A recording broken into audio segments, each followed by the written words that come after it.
अगर आप हमारे चैनल पर नए हैं तो प्लीज सब्सक्राइब जरूर करें। आपका हर एक सब्सक्राइबर हमें मोटिवेट करता है कि हम और भी बेहतरीन और डरावनी कहानियां आपके लिए लाते रहें।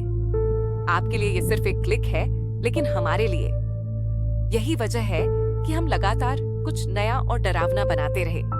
इसीलिए कृपया हमारे चैनल को सब्सक्राइब करें। चलिए अब कहानी का आनंद लीजिए। धन्यवाद। मैं राज छोटे शहर से था। दिल्ली में नौकरी लगी तो सोचा जिंदगी की एक नई शुरुआत होगी। मकान ढूंढना आसान नहीं था, पर एक जगह मिल गई।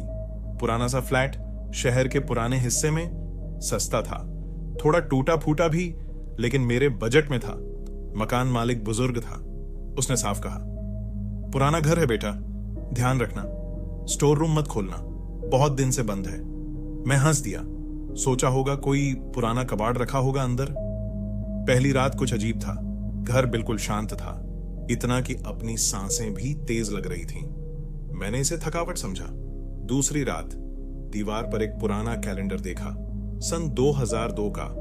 पन्ने आधे फटे हुए, उस दिन की तारीख घोल घेरे में थी। मेरे अंदर अजीब सी बेचैनी हुई, क्योंकि वही तारीख आज की भी थी। मैंने ध्यान हटाया, सोचा शायद पहले वाले किराएदार का छोड़ा हुआ हो। तीसरी रात कुछ गिरने की आवाज आई। मैं उठा, किचन में गया। बर्तन जमीन पर बिखरे हुए थे। मैंने खुद को समझाया, पिछली रात अच्छे से नहीं रखा होगा। लेकिन जैसे ही मुड़ा, एक साया मेरी परछाई से उल्टा दिशा में चला गया। मैं वहीं रुक गया। ठंड लगने लगी, पसीना आने लगा। दूसरे दिन पड़ोसी से मिला। बूढ़ी औरत थी। जैसे ही मैंने बताया कि मैं उस मकान में रह रहा हूं, उसका चेहरा सफेद पड़ गया। उसने बस इतना कहा, उस घर में जो आखिरी औरत रही थी, उसका बेटा गुम हो गया था। कहते हैं वो उसे आज भी ढूंढ रही है। मैं फिर हंसा। खुद को समझाने की आदत थी मुझे।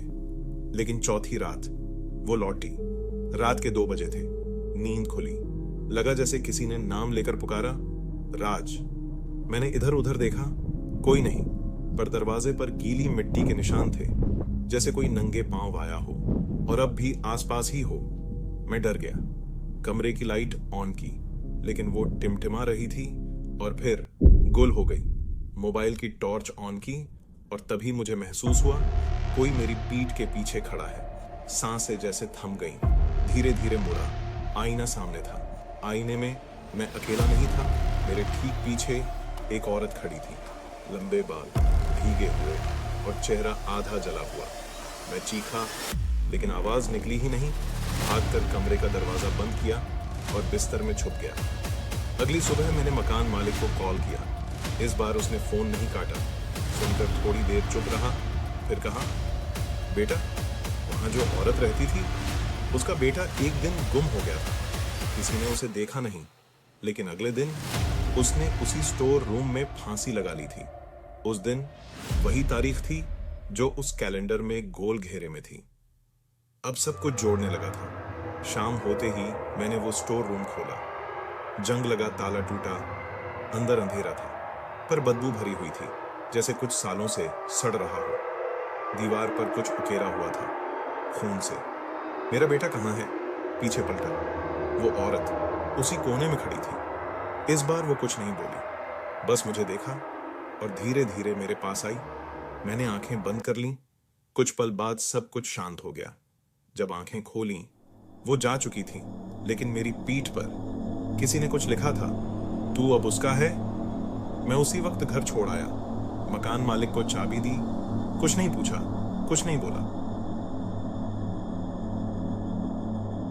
आज सालों बाद जब कभी उधर से गुजरता हूं, तो ऐसा लगता है जैसे कोई खिड़की से अब भी मुझे देख रहा है। कोई जो अब भी अपने बेटे को ढूंढ रही है और जिसने मुझे अपना बना लिया है।